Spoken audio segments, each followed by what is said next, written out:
strained. Poor Boris chickened out as Joe Biden to launch first revenge move towards Britain's. The US has offered to suspend steel tariffs on imports from Japan, in a deal that will infuriate Boris Johnson. Washington yesterday offered to suspend the tariffs first implemented by Donald Trump. An agreed quota of steel and aluminium would be allowed to enter the US duty-free each year. The deal proposed to Japan reflects a similar deal agreed with the EU in October. Brussels and the US agreed that 25% tariffs on steel and 10% tariffs on aluminium would only be activated after quotas have been met. While the US has offered a truce with both the EU and Japan, no such deal has been given to the UK. The measures were imposed on Britain while it was still a part of the EU trade bloc. President Joe Biden's decision to leave the UK out in the cold as he makes deals with other parts of the world will leave the government furious. Just last week Trade Secretary Anne-Marie Trevelyan held discussions on steel while in the US. She said, "We had a very frank conversation.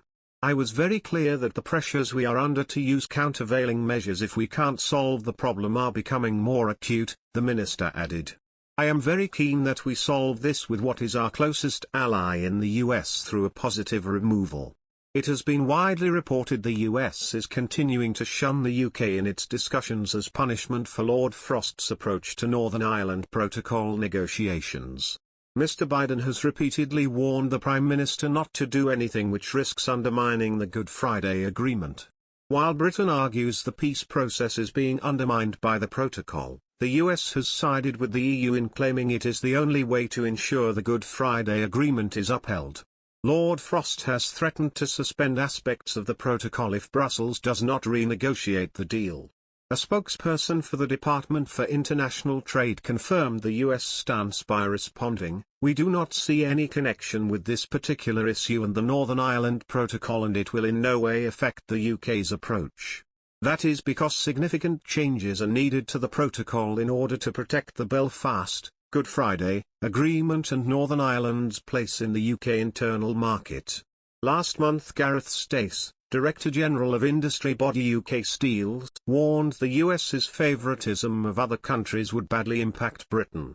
He said, "On the 1st January, steel makers in the EU will gain a significant price advantage over their UK counterparts.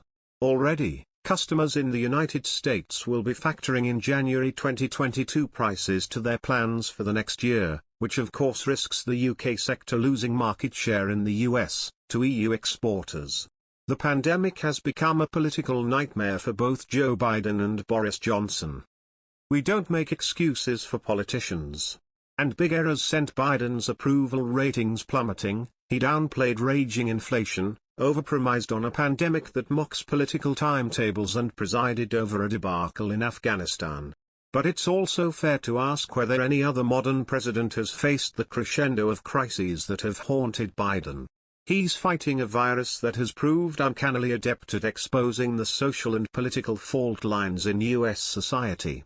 Many economic problems that are making him unpopular are global, not local, including the supply chain crunches making goods more expensive.